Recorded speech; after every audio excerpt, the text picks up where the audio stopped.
Alhamdulillah, saudari-saudariku sekalian, saya muliakan, kita seperti yang tadi saya sampaikan akan membahas surat Al-Fatihah. Mudah-mudahan jadi ilmu yang bermanfaat bagi kita, menjadikan sholat-sholat kita semakin khusyuk, ibadah kita semakin nikmat, menjadikan kita ahli-ahli Fatihah insyaallah. Dan sebelum mulai, yuk kita baca niat belajar bersama-sama. Bismillahirrahmanirrahim. Nawaitu ta'allum wa ta'lim wan naf'a wal intifa' wal mudzakarah wat tadhkir wal ifadah wal istifadah wal hitha ala tamassuk bi kitabillah wa sunnati rasulillah sallallahu alaihi wa alihi wa sallam wa du'a ila al huda wa dilalata ala al khair ibtigha'a mardatih wa qurbih wa thawabih wa husnil khatimah ma'al lutfi wal afiyah wa salahil akibah birahmatika ya arhamar rahimin. Bismillahirrahmanirrahim. Teman-teman sekalian sekalian, surat Al-Fatihah ini yang akan kita bahas ya. Surat yang paling sering kita baca dalam setiap hari kita. Minimalnya berapa kali kita baca? 17 dalam sholat fardu aja. Belum lagi kalau kita sholat sunnah, sholat duha, ada yang 2, ada yang 4, ada yang 6, ada yang 8, kan gitu ya. Belum lagi kalau kayak gini nih, bulan suci Ramadan, tarawihnya aja berapa? 20 rakaat. Nah ini ditambah 20 rakaat, 17 sudah 37. Belum witirnya bisa misalnya seenggaknya 3 deh gitu. Nah itu udah 40 ya. Udah 40 kali kita baca surat ini. Belum lagi kalau hadir-hadir di majelis ilmu. Ada yang lagi sakit dibacain apa? Ada yang meninggal dunia dibacain apa? Ada yang selamatan dibacain apa? Semua hal dibacain Fatihah. Ada yang mau bertunangan dibacain Fatihah, ada yang Masya Allah. Sampai-sampai ulama bilang gini, kalau kamu lagi menghadapi sesuatu yang kamu pengenin, bacalah surat Fatihah di hadapan sesuatu tersebut. Gitu ya. Kita misalnya, kalau ibu-ibu nih apa ya biasanya ya? Lagi ngeliatin ada rumah bagus, pas lagi ngeliat Fatihah gitu. Ibu-ibu belanja masuk ke mall, ngeliatin ini nolnya berapa biji sih nih. Ada tas bagus, diliatin, oh 300.000 murah, pas diperhatiin lagi 3 juta. Wah nggak kebeli nih sekarang Fatihah. Masya Allah. Ibu-ibu sedikit sekalian saya muliakan, saya pernah dengar satu kajian seorang ustazah muda, jauh lebih muda daripada saya. Dia cerita, dia bilang, saya itu pertama kali Ustazah Halimah datang ke Jakarta, dia bilang, itu dia masih SMP, muda banget kan? Muda banget kan? Jadi saya ngerasa betapa sangat tuanya saya ketika dengar cerita itu, dan cerita itu di majelis. Dia bilang, saya tiap kali ngelihatnya, ya Allah, kepengen gitu, kepengen bisa jadi seperti itu, gitu ceritanya. Kepengen punya ilmu yang kemudian bermanfaat dan bisa mengajarkannya, menyampaikannya kepada orang lain. Bukan secara pribadi kepengen jadi saya, bukan, gitu ya. Tapi ingin melaksanakan apa yang saya laksanakan. Profesi sama kayak kita ngelihat ada yang jadi dokter, kita kepengen kayak gitu ya. Jadi akhirnya terus dia bilang, nah saya itu pernah dengar dari ayah saya, dia bilang kalau lagi kamu kepengenin apapun, nah itu kamu pandengin sambil baca Fatihah. Jadi dia bilang setiap kali saya hadir majelis pas lagi hari libur, itu saya liatin Ustazah Halimah Fatihah. Pas lagi jalan gitu ya, ketemuan Musa Halimah, Fatihah. Dia bilangnya subhanallah. Dia kemudian berangkat pergi ke Hadramaut juga. Kemudian dia menjadi ustazah juga gitu. Alhamdulillah. Jadi dia ngasih tahu sama orang-orang untuk banyak-banyak baca Fatihah terhadap apapun yang kita inginkan. Kita misalnya ngelihat orang, oh punya kesabaran yang masya Allah gitu ya, Fatihah gitu. Atau kalau mau lengkap, Al-Fatihah ila hadratin Nabi gitu ya. Fatihahnya kita sambungin dulu ke Nabi Muhammad, biar Nabi Muhammad juga ikut mengaminkan doa dan harapan kita. Ngelihat ada anak soleh, bener, terdidik sekali. Kita kepengen anak kita juga jadi anak yang soleh, anak kita juga menjadi anak yang terdidik, kan begitu ya? La hadratin Nabi Al-Fatihah gitu. Teman-teman sekalian, kita ngelihat ada orang yang misalnya punya suami yang sangat soleh sekali, baik sekali suaminya kepada istrinya, dan dia juga baik sekali, hubungannya manis dalam rumah tangganya.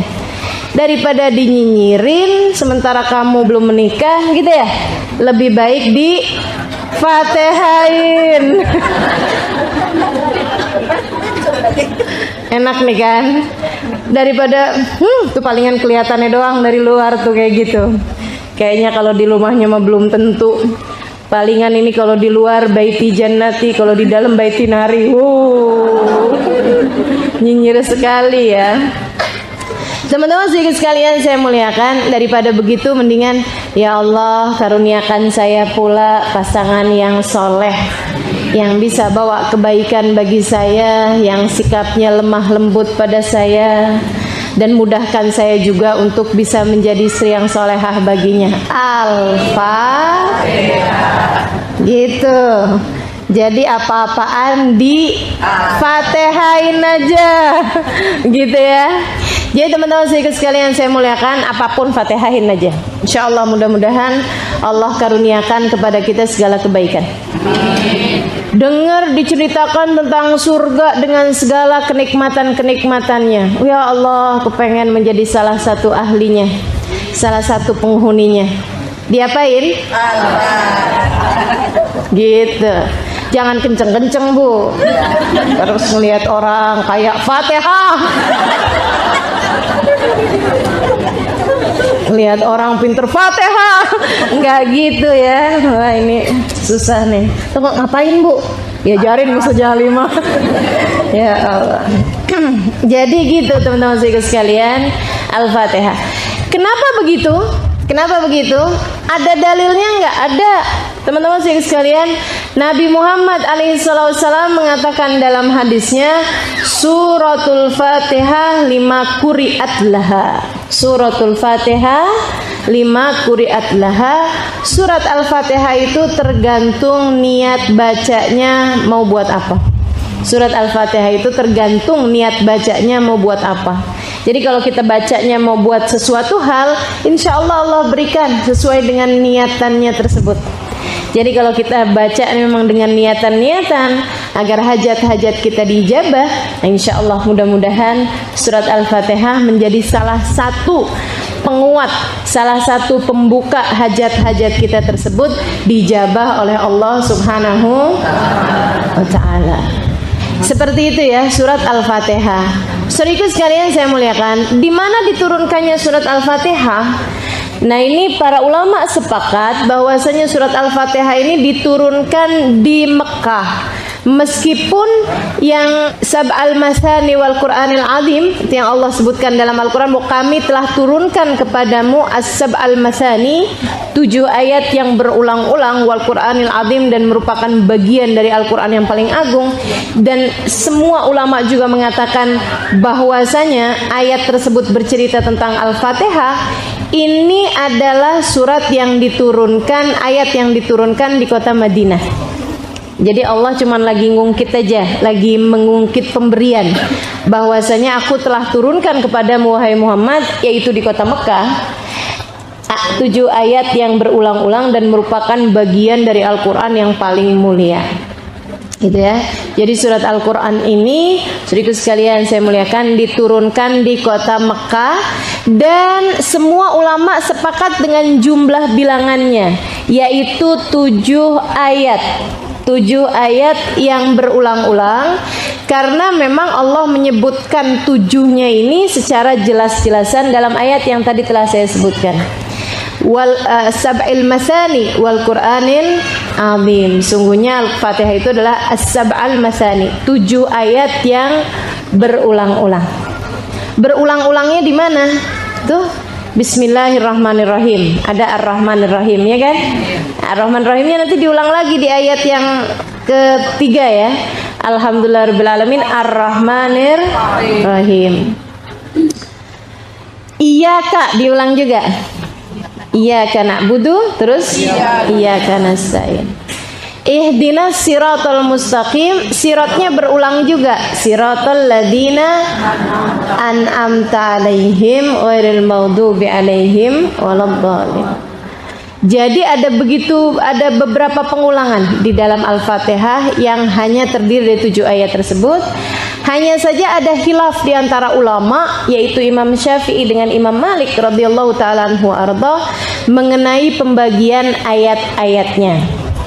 Menurut Imam Syafi'i, Bismillahirrahmanirrahim adalah ayat dari surat Al-Fatihah, selain daripada ayat dari surat yang Nabi Sulaiman kirimkan surat kepada Ratu Balqis. Innahu min Sulaiman wa innahu bismillahirrahmanirrahim. Itu ya juga, tapi ini ya juga gitu kata Imam Syafi'i. Jadi menurut Imam Syafi'i, bismillahirrahmanirrahim ayatun minha adalah merupakan ayat dari surat Al-Fatihah. Pembagiannya menurut Imam Syafi'i, bismillahirrahmanirrahim 1, alhamdulillahirabbil alamin 2, terus 3, 4,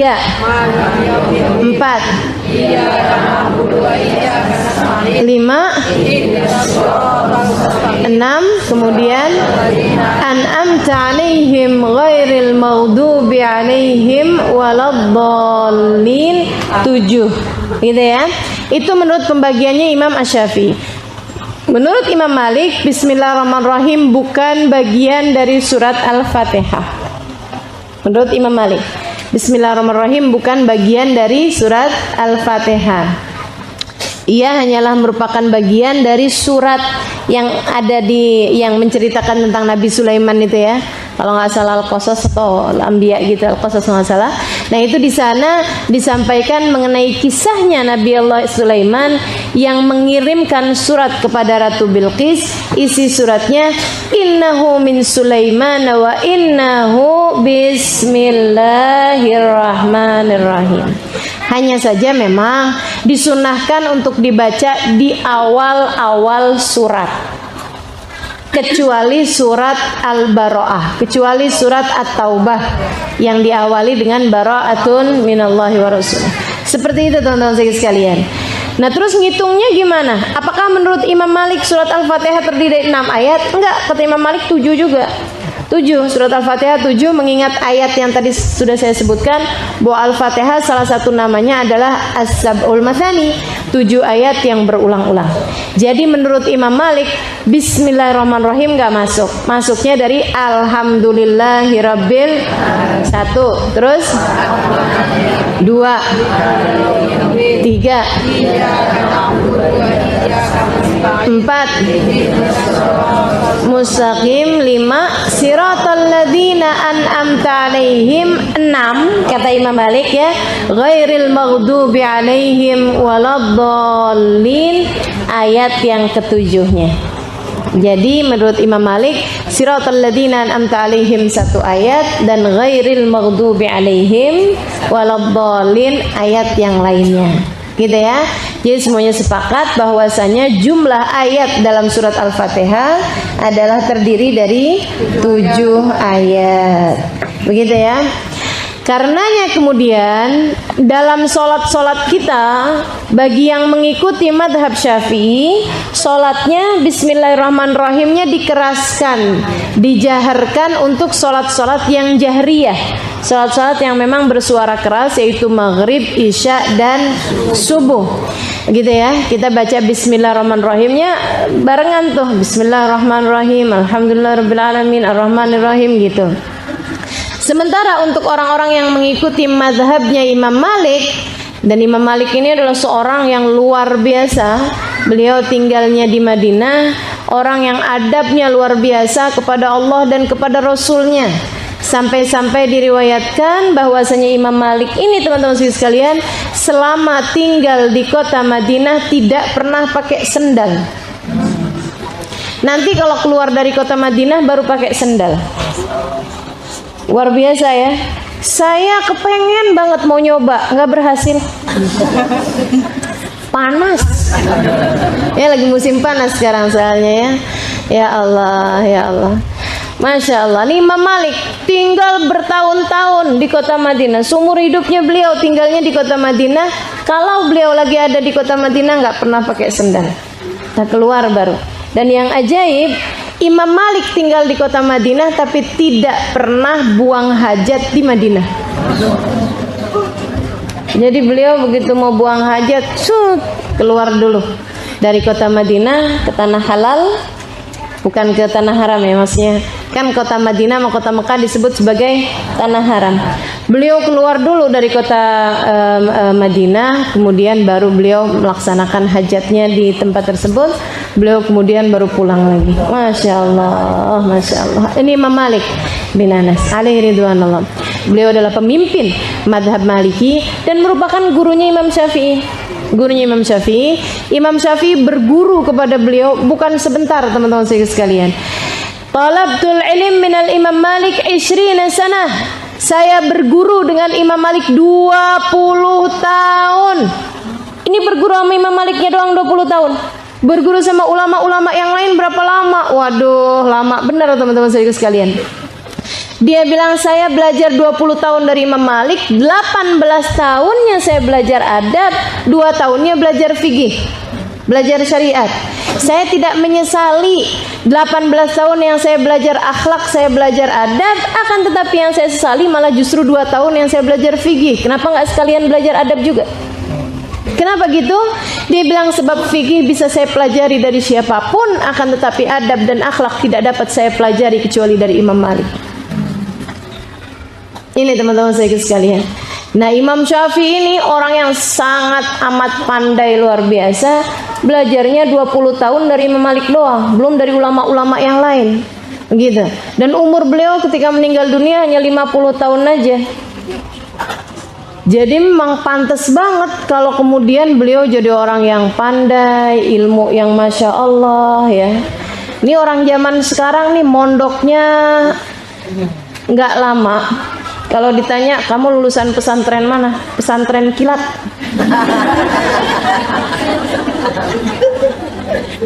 Ya Allah, pesantren kilat katanya ya lulusannya.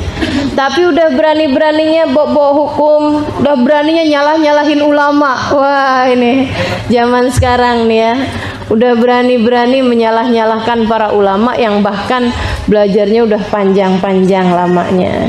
Orang semakin berilmu biasanya semakin menunduk.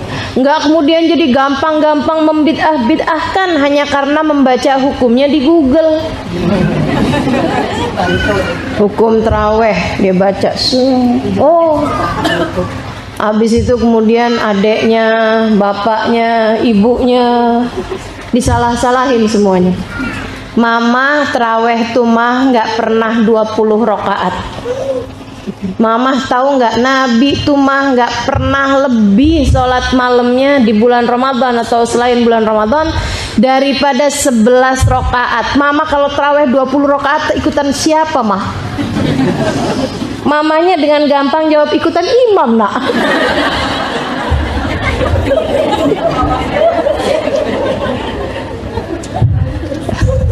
Orang zaman sekarang gampang-gampang. Udah kayak dia ikutan in the course gitu di rumahnya Nabi Muhammad sampai bisa mastiin kayak begitu. Padahal adik-adik, teman-teman, saudariku sekalian yang saya muliakan, Nabi Muhammad itu tinggal bersama dengan Sayyidah Aisyah dalam banyak hari seperti yang kita tahu. Kan begitu ya?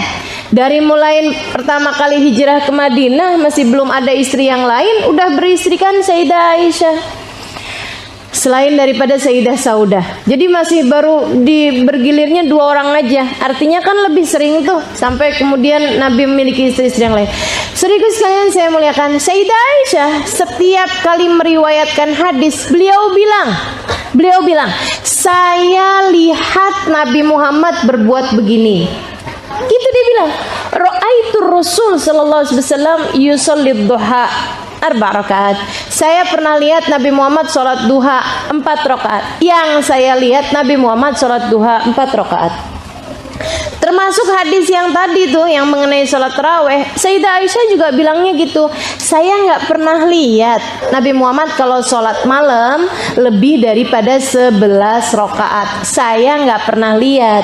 Artinya bahwa bukan berarti Nabi selalu 11 rakaat, belum tentu. Tapi yang saya lihat cuman segitu aja. Bisa jadi Nabi sholatnya lebih banyak daripada itu, tapi Sayyidah Aisyah pas ketiduran. Bisa jadi? Betul nggak? Dan itu tidak menafikan, katanya Sayyidah Aisyah, saya cuma bilang saya nggak pernah lihat kok. Kan begitu. Nah orang zaman sekarang dia nggak ikut-ikutan lihat Nabi nggak pernah sholat lebih daripada 11 rakaat. Kata Sayyidah Aisyah, ngalah-ngalahin gue loh. Ya Allah, ya Allah. Gitu ya. Jadi Imam Malik, seorang yang paling berakhlak pada Nabi Muhammad alaihi wasallam. Imam Syafi'i berguru kepada beliau, berguru adab, berguru akhlak kepada Imam Malik. Ngajinya teman-teman sekalian 20 tahun. Namun beliau masih tawadhu, namun beliau masih sangat tidak pernah berhenti belajar, tidak pernah berhenti berpikir, makanya menjadi akbarul ulama. Salah satu ucapan Imam Syafi'i ini ya, yang udah pesantren 20-an tahun sama Imam Malik doang.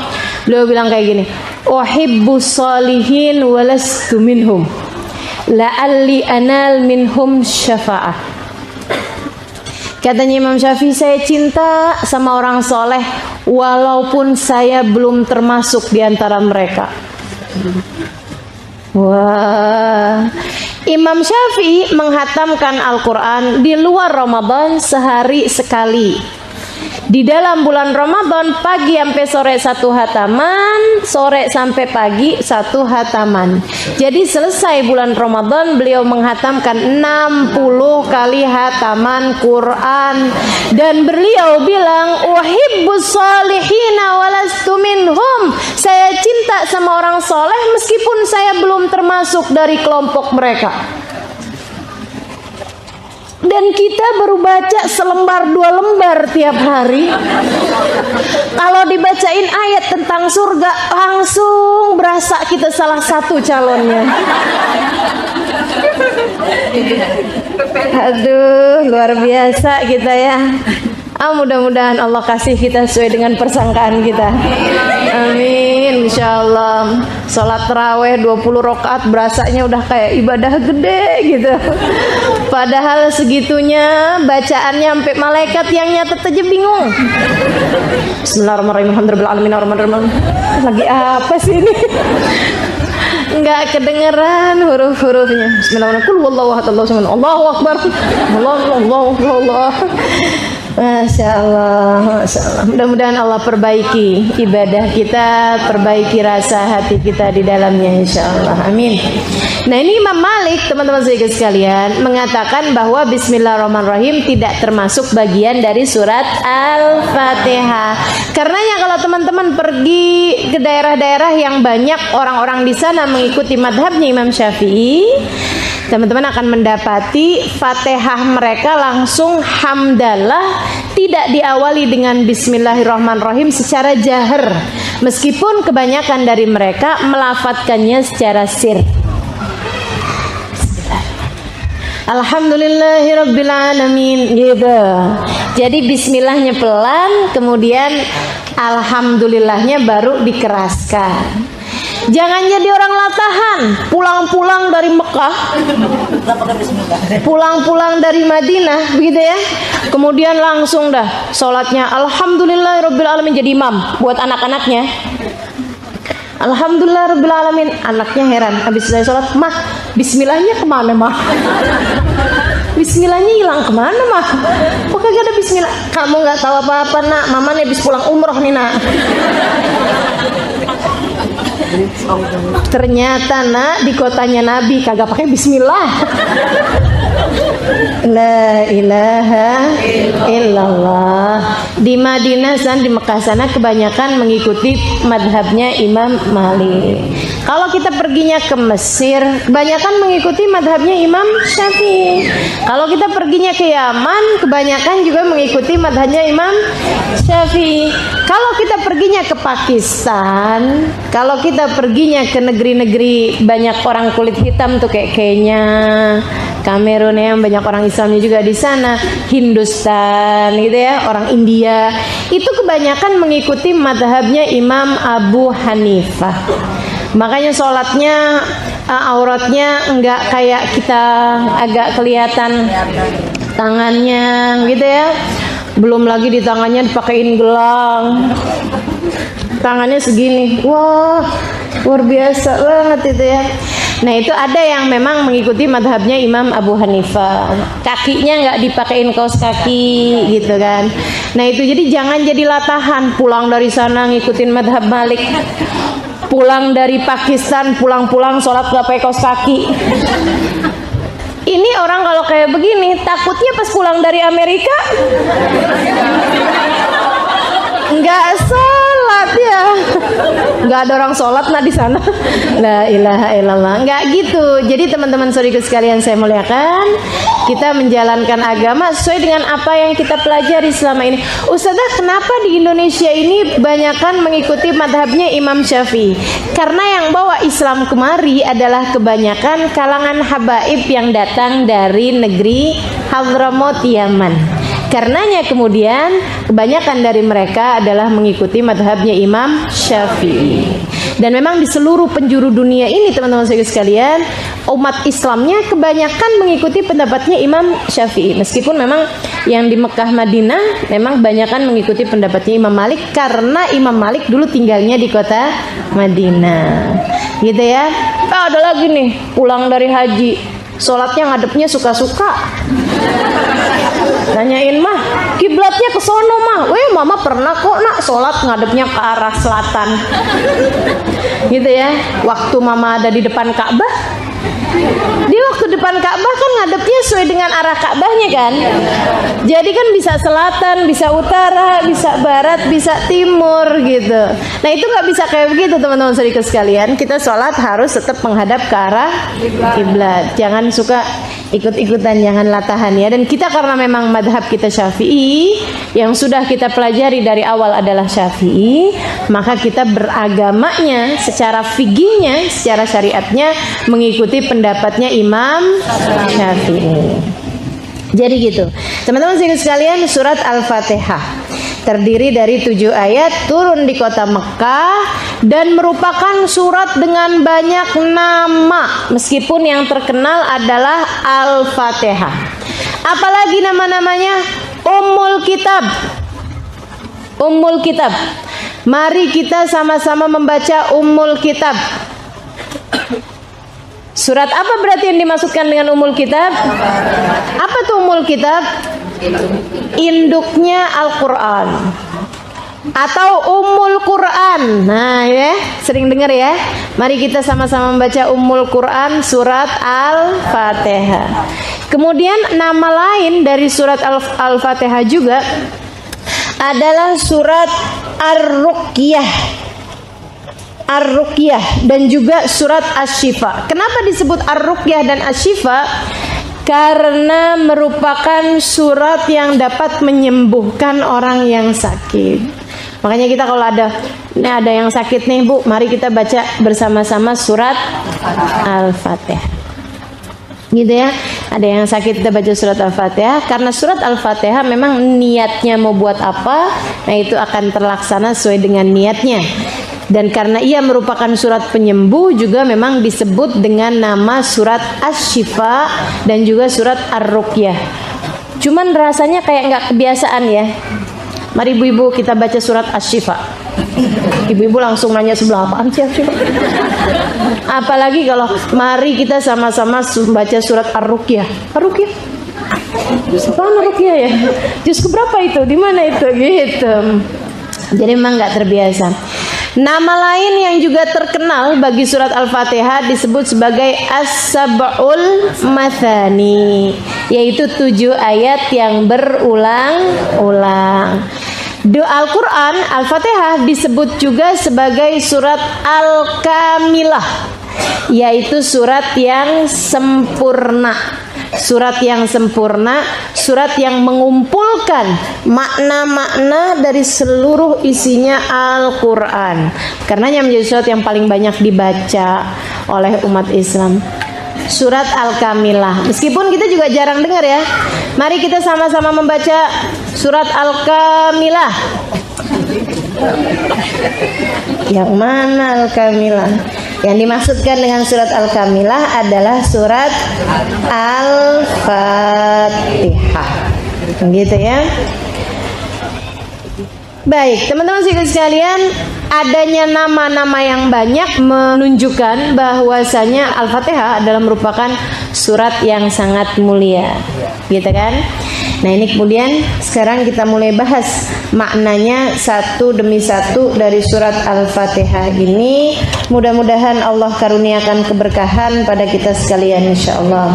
Amin ya rabbal alamin. Yuk kita baca bareng-bareng. A'udzu billahi minasyaitonir rajim. Bismillahirrahmanirrahim. Alhamdulillahi rabbil alamin. Ar-Rahmanir Rahim. Maliki yaumiddin. Iyyaka na'budu wa iyyaka nasta'in. Ihdinas siratal mustaqim. Siratal ladzina an'amta 'alaihim ghairil maghdubi 'alaihim waladdallin. Amin. Ya, disunahkan untuk membaca amin sesudah selesai kita membaca surat Al-Fatihah, karena surat ini diakhiri dengan doa. Dan doa itu sesudahnya kita disunahkan untuk mengaminkan. Amin artinya adalah istajib, ya Rabb, kabulkanlah doa kami ini ya Allah.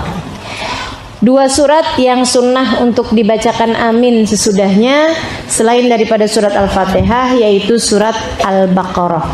Karena surat Al-Baqarah juga diakhiri dengan doa. La tu'akhidna in nasina wa akhtana. Rabbana wa la tahmil alaina isran kama hamaltahu 'alal ladzina min qablina. Wa la tuhammilna ma la taqata lana bih. Wa'fu anna waghfir lana warhamna anta maulana fansurna 'alal qaumil kafirin. Amin. Gitu. Kok nggak pernah Ustazah kalau sholat ada amin habis fansurna 'alal qaumil kafirin? Emang kagak pernah dibaca kalau sholat? Ibu-ibu kan sholatnya ikutnya yang kagak pernah baca Al-Baqarah. Pernah ya Bang? Sholat orangnya baca Al-Baqarah? Belum pernah kan?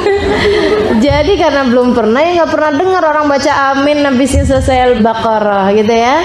Dan karena Al-Fatihah memang selalu dibaca dalam sholat-sholat kita, jadi kita udah terbiasa gitu kan. Fansur ghairil maghdubi 'alaihim waladdallin.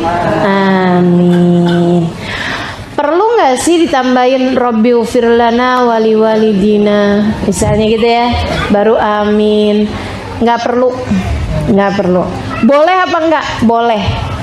Kalau bicara boleh, boleh. Tapi kalau bicara mana yang lebih baik gitu ya, yang lebih baiknya adalah waladhdallin amin. Nggak usah pakai ada tambahan apa-apa. Kenapa? Ikhtisaran bil warid. Karena kita mengambil apa yang dilakukan sama Nabi Muhammad. Jadi perkara-perkara itu ya, kalau Nabi Muhammad udah ngajarin sesuatu, kita kerjain aja sesuai dengan ajaran Nabi. Enggak usah pakai kita tambah-tambahin gitu ya. Kalau Nabi udah ngajarin. Lain kalau Nabi nggak ngajarin, nah itu misalnya doa mah terserah mau doa apa aja gitu kan, apa aja juga bagus mau didoain. Termasuk misalnya begini, doa buka puasa. Oh, berapa tahun yang lalu santer broadcastnya, tapi tahun ini kayaknya nggak terlalu, apa nggak nyampe broadcastnya sama saya nggak tahu. Dia bilang kalau habis selesai puasa waktunya buka nggak usah baca Allahumma lakasumtu, karena itu hadisnya dhaif. Itu adalah bid'ah, nggak boleh baca itu. Jadi bacanya dhahabadh dhama wabtallatil uruq wa tsabatal ajru insyaallah taala. Itu aja, karena itu yang hadisnya sahih. Teman-teman sekalian, kalau urusan doa sebenarnya nggak perlu pakai hadis pun nggak apa-apa, nggak ada ceritanya bid'ah. Sudah Allah Subhanahu wa taala mengatakan bahwasanya ud'uni astajib lakum, berdoalah kalian niscaya akan aku ijabah doa kalian. Kata Allah seperti itu gitu ya, bahwa kalau ada yang Nabi Muhammad kerjakan, kita perlu mengerjakan itu ya. Kalau begitu jangan kemudian membid'ah-bid'atkan doa-doa yang lain yang memang selama ini sudah diajarkan oleh para ulama-ulama kita gitu ya. Jadi gimana bacanya? Begitu azan maghrib kita baca Bismillahirrahmanirrahim, kita makan kurma, kita minum air, baru baca doanya Allahumma lakasumtu wa bika amantu wa ala rizkika aftartu birahmatika ya arhamar rahimin. Dhahabadh dhama wabtallatil uruq wa tsabatal ajru insyaallah taala. Kalau perlu tambahin Allahumma ya azim ya azim ya azim ighfiridz dzambal azim fa innahu la yaghfirudz dzambal azim illal azim. Ketiga doa tersebut warid, datang, ada keterangannya dari Nabi Muhammad alaihi wasallam, meskipun bolehlah dikatakan bahwa hadis yang tentang dhahabadh dhama secara riwayatnya lebih sahih dibandingkan dengan yang lainnya. Untuk fadailul amal, untuk doa mah bahkan yang nggak ada riwayatnya aja boleh, apalagi yang ada riwayatnya gitu ya. Jadi jangan mudah untuk membid'ah-bid'ahkan apa yang sudah diajarkan oleh para ulama selama ini gitu ya. Bahkan kayak doa habis makan aja, kesian ya anak-anak zaman sekarang. Udah dari kecil, dari bayi diajarin Allahumma barik lana fima razaqtana wa qina adzabannar. Sampai di saat dia belum bisa bacanya kan, ikut manggut-manggutnya aja Allah gitu. Sampai dia udah bisa, sampai dia udah TK, sampai dia udah gede gitu kan, udah kebiasaan baca Allahumma barik lana fima razaqtana wa qina adzabannar. Kan benar artinya Allah berkahilah rizki yang kau berikan ini dan jauhkan kami, hindarkan kami dari api neraka. Bagus artinya. Makan aja minta dihindarkan dari api neraka. Masya Allah, luar biasa benar. Karena khawatir di dalam makanannya terdapat barang haram, karena khawatir di dalam makanannya terdapat barang syubhat, khawatir orang tuanya mendapati makanan tersebut dengan cara-cara yang tidak betul, tidak thayyib. Teman-teman sekalian, makanya di saat sebelum makan minta dihindarkan dulu dari api neraka, selain daripada minta keberkahan pada makanan tersebut. Begitu indahnya. Begitu udah tua-tuaan gitu ya, udah kawin, suaminya bilang itu doa nggak ada dalilnya. Jadi nggak usah kita baca bang, nggak usah, karena itu bid'ah. Bid'ah bang, bingung tuh seumur hidupnya dia baca doa tersebut. Ya Allah, ya Allah. Teman-teman sekalian, antara yang makan baca doa dengan yang makan nggak baca doa, bagusan mana kira-kira? Yang baca doa, yang baca doa gitu ya. Besok-besok begitu ketemu makanan enak, ingat katanya Ustaz Halimah, Fatihain aja. Bukan cuman baca Allahumma barik lana nih, tapi Fatihah biar sering ketemu makanan itu besok-besok. Jadi gitu teman-teman saya sekalian, waladhdallin, amin. Yuk kita mulai. Bismillahirrahmanirrahim. Alhamdulillahirabbil alamin, arrahmanirrahim, maliki yaumiddin. Iyyaka na'budu wa iyyaka nasta'in. Ihdinas siratal mustaqim. Siratal ladzina an'amta 'alaihim ghairil maghdubi 'alaihim waladdallin. Ibu-ibu, teman-teman sekalian, ada beberapa hal dari huruf-huruf Fatihah yang harus kamu perhatikan dengan benar. Jangan sampai setua ini pelafalannya masih salah. Apalagi jika salahnya membuat tidak sahnya surat Al-Fatihahmu, yang berarti pula tidak sahnya sholat-sholatmu. Apa aja diantaranya? Nih ya, teman-teman sekalian. Maliki yaumiddin boleh dibaca panjang, boleh dibaca pendek. Ada yang boleh, ada yang harus diperhatikan ya. Dalam Al-Fatihah nih saya sebutkan dulu yang biasa orang-orang sering keliru gitu ya, ataupun sering kebingungan ini sebenarnya panjang atau pendek sih. Maliki yaumiddin boleh dibaca panjang, boleh dibaca pendek. Jadi boleh maliki, boleh maliki. Gitu ya. Boleh maliki yaumiddin, boleh maliki yaumiddin. Kalau teman-teman bilang, kok kayaknya saya keseringan dengernya yang panjang. Iya, karena kamu adalah pengikut Imam Syafi'i. Menurut Imam Syafi'i, maliki dibaca panjang. Lebih baik dibaca panjang, meskipun dua-duanya sama-sama boleh. Jadi menurut Imam Syafi'i boleh panjang, boleh pendek. Panjang lebih baik. Kenapa gitu Imam? Sebab satu huruf sama dengan 100 kebaikan dalam sholat. Dan kalau di luar sholat, satu huruf senilai 10 kebaikan. Innal harf minal Qur'an bi'asyr hasanat. Kata Nabi Muhammad, satu huruf dari Al-Quran senilai 10 kebaikan. Senilai 10 kebaikan teman-teman sekalian. Dan itu antara maliki dengan maliki kan ada perbedaan satu huruf gitu ya. Karena Imam Syafi'i lebih memilih untuk panjangin aja dah, biar orang-orang, jadi kalau ditanyain mana yang lebih bagus, pendek apa panjang, dua-duanya boleh. Mana yang lebih bagus? Yang lebih bagus adalah panjang, karena ada perbedaan satu huruf yang orang akhirnya jadi pahalanya lebih banyak, gitu kata beliau. Nah, kalau Imam Malik lebih memutuskan untuk dua-duanya sama-sama boleh. Sama-sama boleh, panjang boleh, maliki boleh, pendek boleh, maliki boleh, tapi lebih bagus pendek. Kenapa gitu? Artinya lebih heroik, artinya lebih dahsyat, artinya lebih hebat.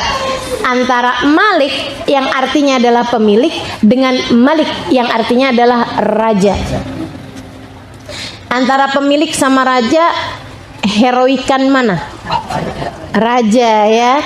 Antara raja dengan pemilik, dahsyatan mana secara makna? Raja. Raja di hari kebangkitan, pemilik hari kebangkitan. Nah itu rasanya yang maknanya raja tuh kayaknya lebih dahsyat gitu ya, karena Imam Malik lebih memilih secara maknanya gitu ya. Tapi dua-duanya sama-sama boleh. Jadi kalau ibu-ibu lagi sholat pas dengar imamnya Maliki Yaumid, oh nggak sah nih sholatnya, nggak sah, ya bubar, nggak gitu karena memang dua-duanya sama-sama boleh. Kemudian yang boleh juga sirat. Boleh dibaca sod sirat, boleh dibaca sin sirat. Ya, sirat boleh, sirat pakai sod juga bagus. Mana yang lebih bagus? Semua ulama sepakat untuk membacanya dengan sod, sirat, sod ya, sirat, gitu kan? Ada ketebalan lebih antara sod dengan sin. Itu jadi boleh aja gitu ya, bacanya sod. Kalau ada orang kemudian kok kedengarannya kayak sin ya, nah itu juga nggak apa-apa, karena memang artinya sama antara sirat dengan sirat ya, antara sirat dengan sirat gitu ya. Nah itu teman-teman sekalian. Kemudian sisanya yang lain Jangan sampai nasta'in dibaca nasta'in. Jangan sampai mustaqim dibaca mustaqim. Jangan sampai maghdubi alaihim dibaca maghdubi, gitu ya. Yang artinya yang kemudian atau maghdubi. Nah, itu jangan berpindah dari dad kepada huruf-huruf yang lain. Termasuk juga an'amta, jangan dibaca an'amta, apalagi a'amta. Waduh, jauh benar ya. Waladhdallin, jangan kehilangan satu tasdidnya menjadi waladhdallin. Nah, itu hilang satu tasdid ya. Dan yang terutamanya lagi, hati-hati ini yang paling harus hati-hati, baca iyaka, nggak boleh iyaka. Iyaka, ada tasdid di situ yang akan merubah arti. Teman-teman sekalian, jangan baca iyaka na'budu wa iyaka nasta'in. Artinya jadinya, kepada bayangan matahari aku menyembah dan kepada bayangan matahari aku mohon pertolongan. Hati-hati ya. Jadi harus iyyaka na'budu wa iyyaka nasta'in. Artinya hanya kepadamu aku beribadah dan hanya kepadamu aku mohon pertolongan. Gitu ya. Itu beberapa perkara yang kita perlu perhatikan dalam Al-Fatihah. Baik, sudah kita mempelajari cara membacanya. Sekarang kita pelajari makna-maknanya. Bismillahirrahmanirrahim. Teman-teman sekalian yang saya muliakan, ini kandungannya dalam banget. Bismillahirrahmanirrahim ini. Kandungannya dalam, pakai banget ya. Kalau kalian hitung huruf-hurufnya, coba dah hitung dah. 1, 2, 3, 4, 5, 6, 7, 8, 9, 10, 11, 12, 13, 14, 15, 16, 17, 18, 19. Ada 19 huruf. Allah cerita neraka itu yang jaga alaiha tis'atash. Alaiha tis'atash. Dalam salah satu ayat di Quran itu Allah cerita di ayat-ayat terakhir itu ya, di surat juz ke-29 kalau nggak salah, itu Allah cerita alaiha tis'atash. Yang menjaga neraka itu ada malaikat-malaikat yang sangat besar bentuknya, dan mereka ditopang atau dijaga oleh 19 malaikat.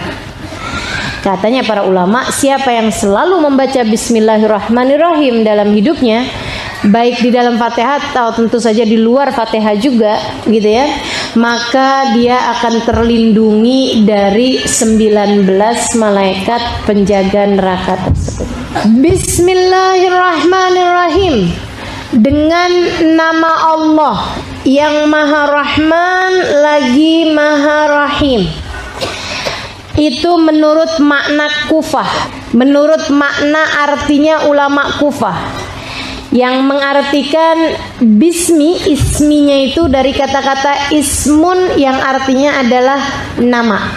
Tapi ada ulama Basrah yang mengartikan bahwa sin mim di situ, di kata bismi, sin mimnya di situ bukan dari kata-kata ismun, akan tetapi dari kata-kata sumu, bisumuillah. Kemudian bentuk katanya berubah menjadi bismillah, gitu ya.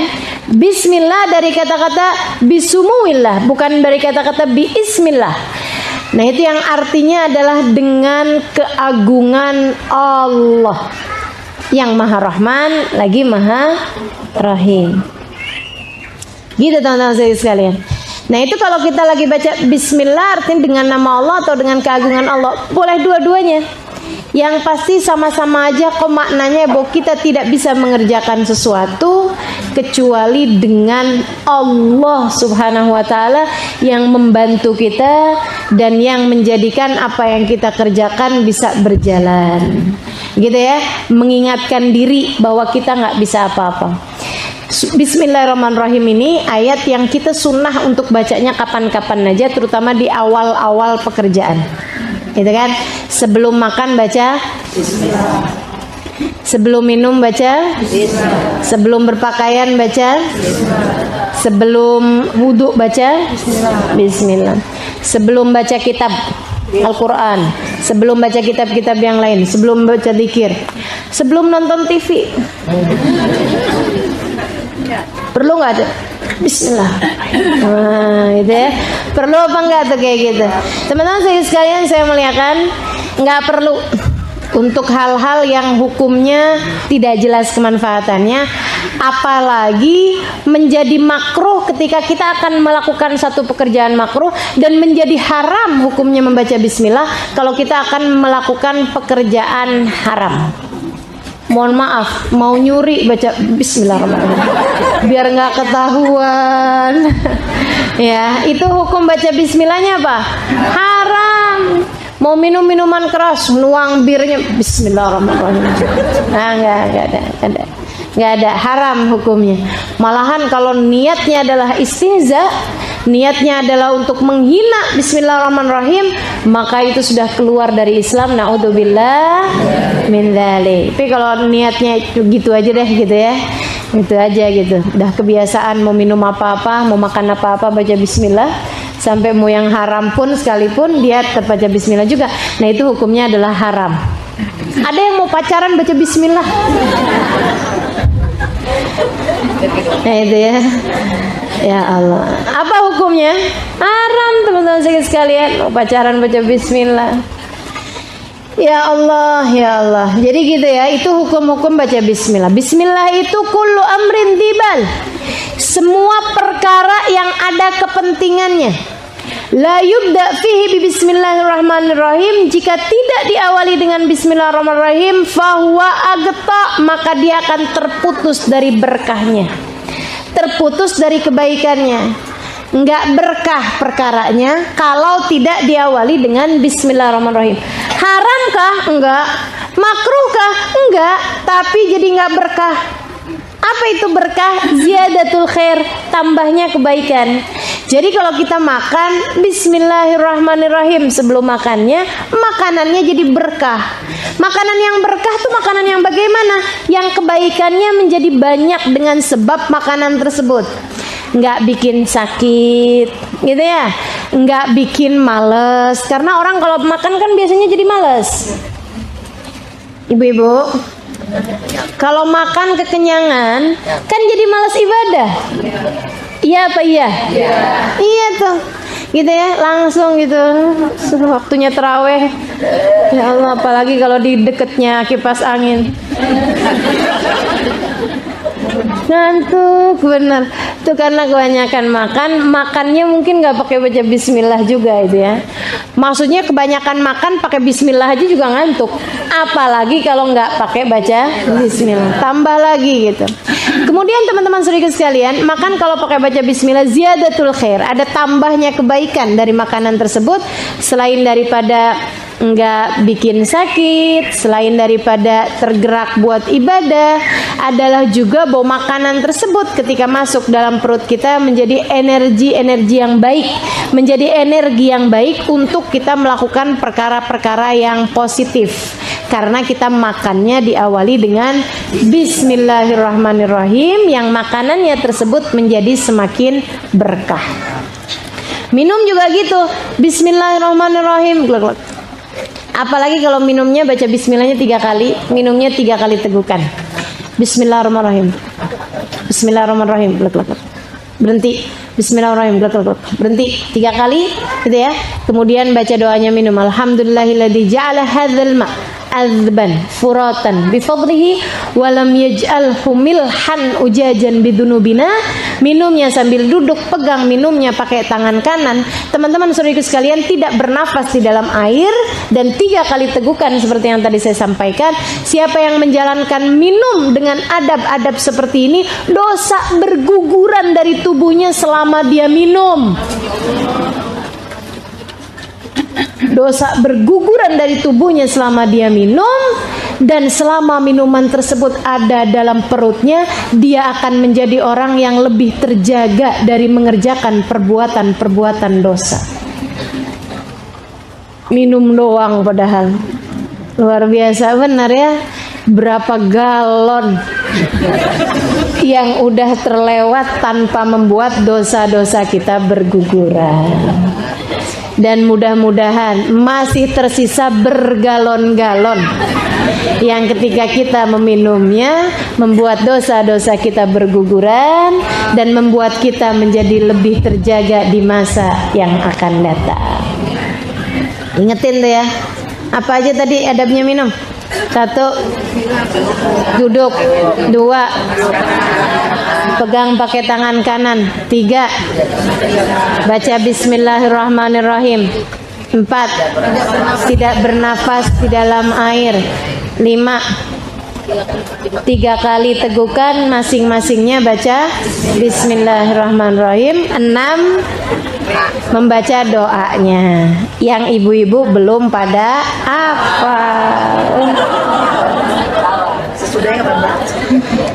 Alhamdulillahilladzi ja'ala hadzal ma'adzban furatan bifadlihi walam yaj'alhu milhan ujajan bidunubina. Panjang. Jadi ibu-ibu mau apa aja bacanya. Alhamdulillahirabbil alamin. Alhamdulillahilladzi. Bu, biar kata panjang akan hafal kalau ibu sering kerjain. Akan hafal kalau ibu tulis kemudian taruh di dinding. Ya, di dekat tempat minum air, ya, dekatnya dispenser, taruhin. Beneran ini, saya dulunya ngerjain itu gitu, bukan buat saya, bukan, buat orang di rumah saya tempelin di situ. Ya, setiap minum lihat, lama-lama dilihat doang. Ya, lama-lama hafal maksudnya gitu ya, lama-lama hafal. Alhamdulillahilladzi ja'ala hadzal ma'adzban furatan bifadlihi walam yaj'alhu milhan ujajan bidunubina. Alhamdulillahilladzi ja'ala hadzal ma'adzban furatan bifadlihi walam yaj'alhu milhan ujajan bidunubina. Ini ibu-ibu yang nggak pada nyatet nih, saya kira kepedean. Palingan ustazah abis ini naruh di Facebook.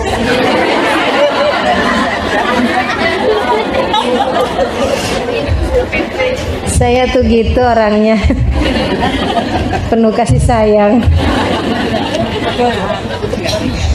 Padahal Bu, dengan ibu nulis tuh udah dengan sendirinya menjadi terhafalkan. Nah, ibu nulis tuh jadi memudahkan untuk menghafal. Alhamdulillahilladzi ja'ala hadzal ma'adzban furatan bifadlihi wa lam yaj'alhu milhan ujajan bidunubina. Dah? Artinya apa? Alhamdulillahilladzi, terima kasih ya Allah yang telah ja'ala hadzal ma', menjadikan air ini azban, tawar, furatan, mudah didapat, bifadlihi, dengan karunia-Nya, walam yaj'alhu, dan tidak menjadikan air ini milhan, asin, furatan, sulit didapat, bidunubina, disebabkan dosa-dosa kami. Disebabkan karena perbuatan dosa-dosa kami. Coba baca bareng-bareng dulu. Alhamdulillahilladzi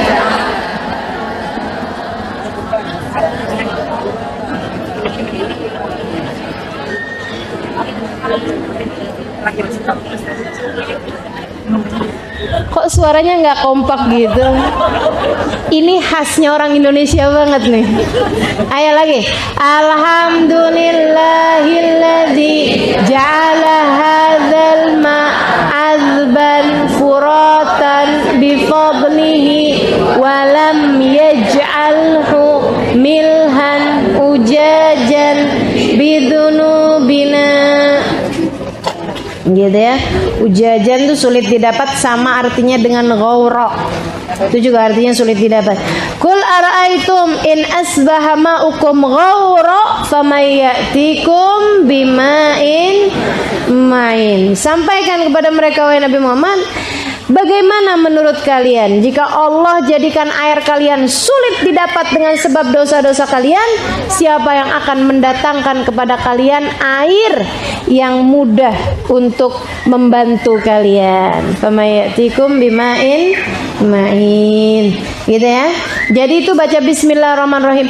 Disunahkan di awal-awal kita mengerjakan satu perbuatan, dengannya apapun yang kita kerjakan menjadi berkah. Teman-teman sekalian, apapun yang kita kerjakan menjadi berkah. Begitu ya. Terutamanya lagi, kenapa kita perlu mengawali mengerjakan segala sesuatu dengan bismillahirrahmanirrahim? Agar setan-setan gak pada ikut serta. Ini sih di bulan Ramadan nih, setan lagi pada kagak ada nih. Jadi kita bebas ngomongin dia. Ya, teman-teman sekalian, katanya Nabi kan seperti itu, wasufidati syayatin, dan setan-setan diikat. Jadi kalau bulan Ramadan nggak ada setan. Tapi kok masih ngerjain dosa juga ya Ustaz? Itu dia tuh masalahnya ya. Jadi setan selama ini melatih kita untuk berbuat perbuatan dosa, kagak ada pelatihnya juga udah jadi ahli. Udah jadi mahir mengerjakan perbuatan dosa. Ya Allah, ternyata yang kemarin-kemarin jahat tuh bukan setan, tapi diri kita sendiri. Gak ada setan juga masih tetap kayak begini keadaan kita. Baik teman-teman sekalian, nah untuk bisa menghindar atau meminimalkan ya, meminimalisir kejahatan setan, dominannya setan dalam diri kita. Ini bahasa saya bisa dimengerti apa enggak nih? Untuk bisa menyedikitkan pengaruh setan dalam diri kita, salah satunya adalah dengan kita kalau ngerjain apa-apa diawali dengan bismillah. Setan nggak bisa ikut-ikutan. Kalau kita makan baca bismillahirrahmanirrahim, setan nggak kenyang.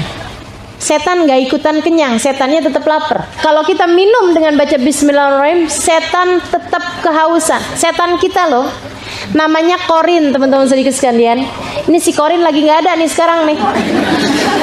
Ya, korin ini kata Allah SWT dalam Al-Quran, wa yusyarikuhum fil amwali wal aulad fahuwa lahu qarin.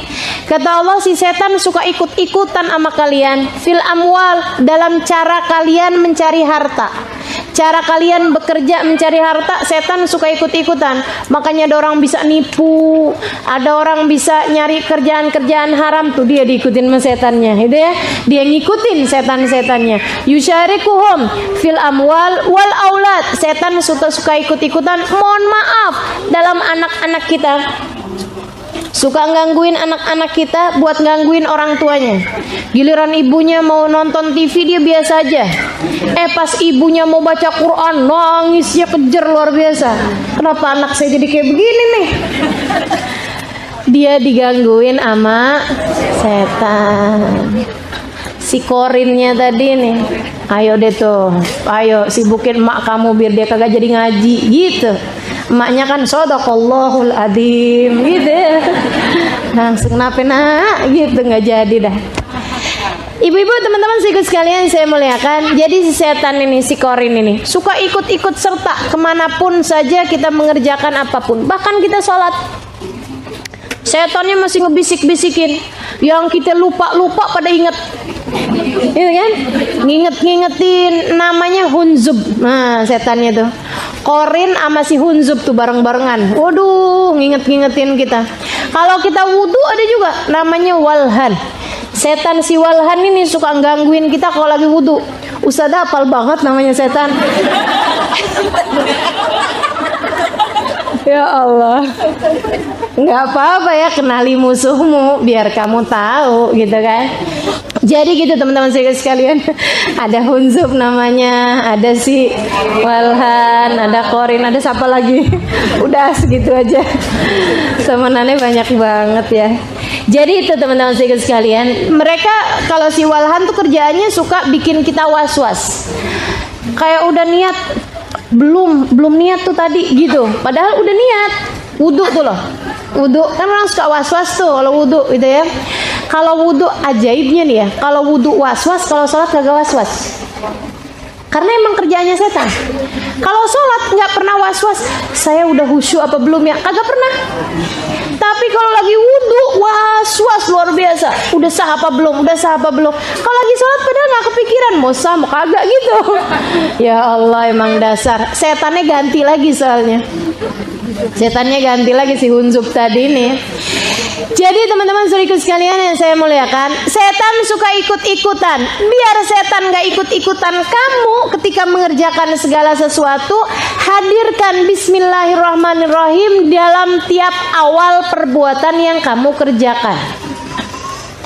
Bismillahirrahmanirrahim, setan pun gak bisa ikut serta apabila kamu membacanya disertai dengan rasa hati yang sadar bahwa kamu tidak dapat mengerjakan apapun kecuali dengan nama Allah yang Maha Rahman lagi Maha Rahim, kecuali dengan keagungan Allah yang Maha Rahman lagi Maha Rahim.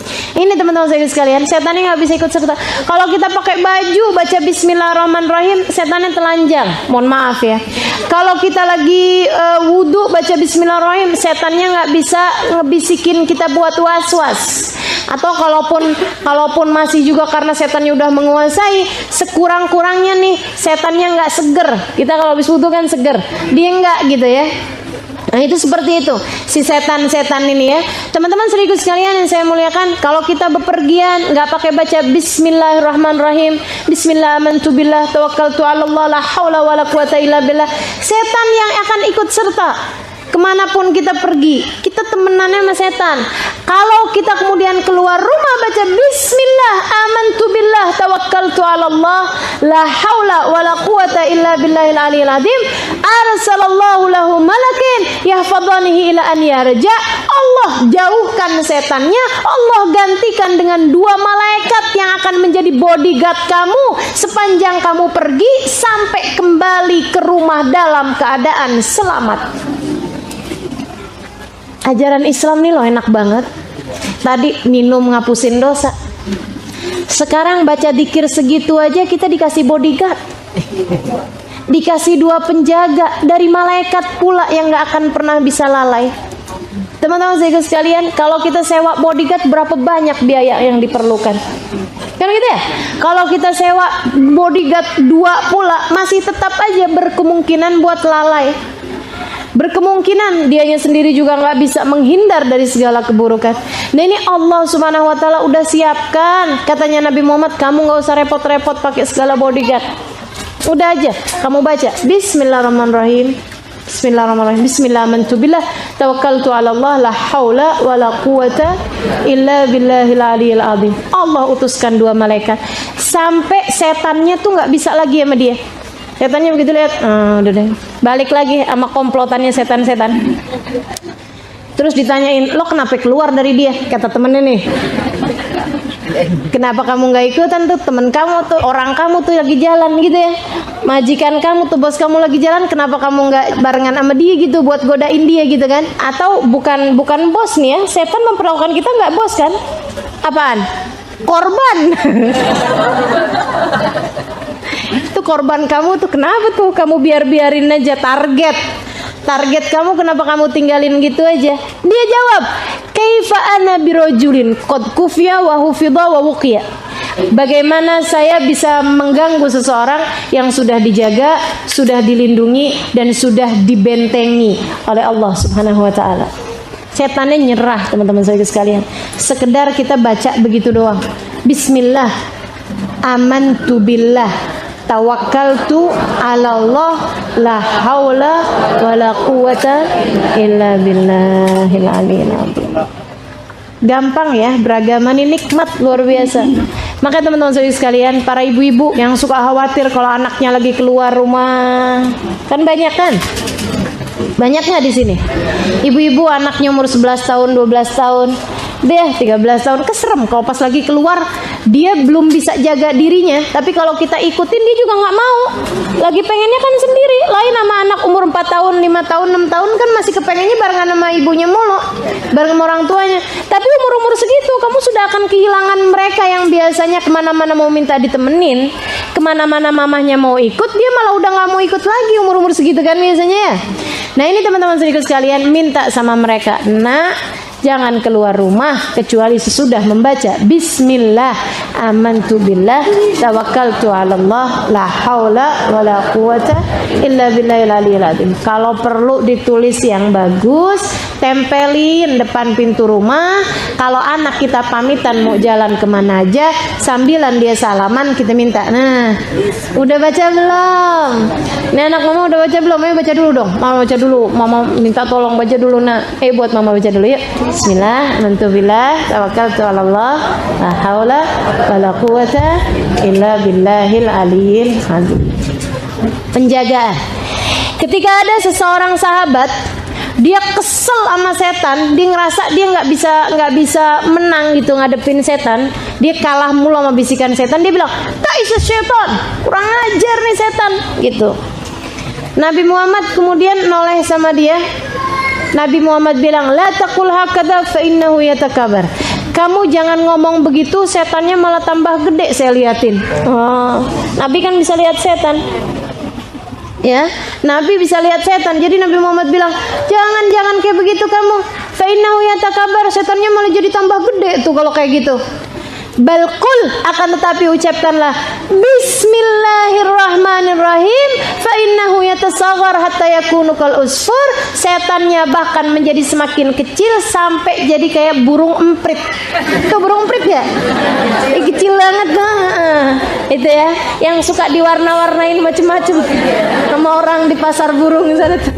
Nah itu katanya Nabi Muhammad alaihissalam, fa innahu yatasaghar hatta yakunu kal usfur. Kalau mau setannya jadi kecil, bacalah dalam segala sesuatu Bismillahirrahmanirrahim.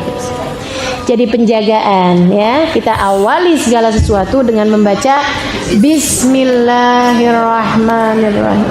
Dilindungi, dijaga sama malaikat-malaikatnya Allah Subhanahu wa taala. Bu, kalau baca Bismillahirrahmanirrahim nggak usah kenceng-kenceng. Ya kan? Jangan habis dapat ilmu ini masuk rumah Bismillahirrahmanirrahim. Assalamualaikum warahmatullahi wabarakatuh. Habis kemarinan dapat pelajaran pula baca kulhu. Bismillahirrahmanirrahim, qul huwallahu ahad, Allahus samad, lam yalid walam yulad walam yakul lahu kufuwan ahad. Habis itu ustazah ngasih tahu lagi, ustazah yang lain lagi, atau ustazah yang sama. Ustazah Halimah tahu juga katanya, baca ayat kursi ketika awal masuk ya, biar hatinya pada adem, setannya nggak ikutan masuk kan gitu ya. Jadi begitu masuk habis baca kulhu, Allahu la ilaha illa huwal hayyul qayyum. Gak tahu tuh kenceng banget sampai anak-anak menghindar. Suami menghindar. Kalau baca zikir nggak usah kenceng-kenceng. Orang semuanya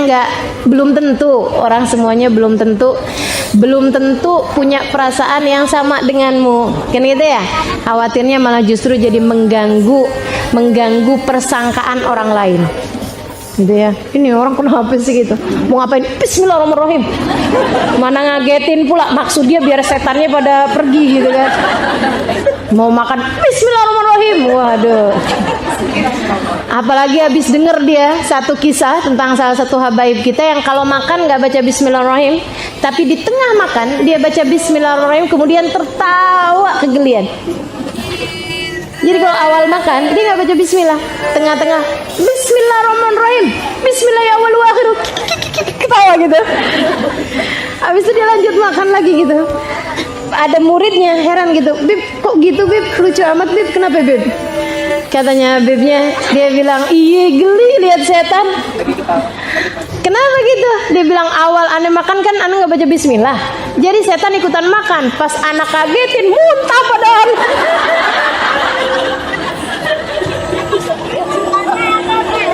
Dia bisa ngelihat setan teman. Kalau kita nggak usah pakai kayak begitu sok-sokan amat. Kita baca Bismillahirrahmanirrahim di awal belum tentu setan yang nggak ikutan makan. Ya Allah, ya Allah.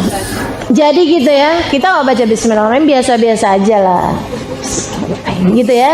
Bismillahirrahmanirrahim. Sekedar kita bisa mendengarnya dengan diri kita. Ada seorang perempuan ngapa-ngapain dia baca Bismillahirrahmanirrahim dan dikerasin. Sampai suaminya pikir, "Kenapa sih ini? Apa-apaan Bismillah aja gitu ya. Mau ngapain, mau makan, naroin makanan Bismillahirrahmanirrahim. Ntar dia ke dapur lagi, masuk dapur Bismillahirrahmanirrahim. Keluar lagi Bismillahirrahmanirrahim. Taruh piring Bismillahirrahmanirrahim. Makinya kenapa sih ini? Ngomongnya kenceng pula gitu. Wah, ini saya kasih pelajaran deh. Suaminya jualan berlian. Suaminya seorang penjual berlian. Satu hari dia panggil istrinya kayak lagi buru-buru gitu. Padahal buru-buru pura-pura. Buru-buru pura-pura. Jadi dia masuk sambil manggil istrinya gitu ya. Misalnya istrinya namanya Halimah. Halimeh. Orang Betawi. Kenapa bang? Dia bilang, nih aneh nitip berlian aneh nih. Oh baik bang, Bismillahirrahmanirrahim. Kan dia mau Bismillah mulu ya. Bismillahirrahmanirrahim. Dia nerimanya tuh dengan Bismillahirrahmanirrahim. Aneh titip ya, itu berlian mahal, hati-hati gitu. Nanti kita cari pembeli yang bagus. Kalau udah dapet aneh ambil lagi. Dia bilang, iya baik bang. Dia masuk kamar Bismillahirrahmanirrahim. Dia buka lemari Bismillahirrahmanirrahim. Dia taruh berlian tersebut Bismillahirrahmanirrahim. Dia tutup Bismillahirrahmanirrahim. Demen baca bismillah dia. Bagus. Cuman ya itu tadi, kalau kemudian bacanya kenceng-kenceng suka bikin orang ya jadi punya persangkaan buruk ya. Lagi ngapain sih gitu. Teman-teman saya sekalian saya muliakan, dapat berapa hari kemudian dia tahu saat istrinya lagi di dapur, saat istrinya lagi sibuk, dipanggil dengan buru-buru. Sebelum itu dia udah masuk duluan. Dia udah masuk, dia buka lemarinya, dia tahu tempat istrinya naroin kuncinya. Dia kemudian ambil tuh berlian, dia taroin dalam kamar mandi. Di bak kamar mandi yang kiranya dia gampang dapetnya gitu. Gampang ngambilnya gitu. Habis itu kemudian dia kunci lagi lemarinya, dia taruh lagi, terus dia keluar lagi dari rumah, dia masuk lagi pura-pura gitu. Dia bilang, "Assalamualaikum. Si Halimeh. Mana tuh berliannya tuh? Cepetan, ada yang mau beli nih, harganya bagus, cepetan." Istrinya, "Iya bang." Masuk rumah, masuk kamar, Bismillahirrahmanirrahim. Dia kemudian ambil kunci, Bismillahirrahmanirrahim. Dia buka, Bismillahirrahmanirrahim. Ada berliannya. Lakinya tinggal yang, kok bisa ada ya? Emang ada bang? Udah disembunyiin di bak kamar mandi. Pas dia lihat di bak kamar mandi nggak ada. Pas dia lihat di itunya, di berliannya itu ada bekas-bekas tetesan air. Masya Allah. Rupanya Allah SWT kirim malaikat untuk mengambil berlian tersebut, ditaruh kembali di tempatnya. Ini cerita saya dapati dari Al Habib Umar bin Hafim. Jadi kalau ada yang ini cerita kayak dongeng apa enggak ya, ini beneran, ini terjadi gitu ya. Tapi jangan dicoba.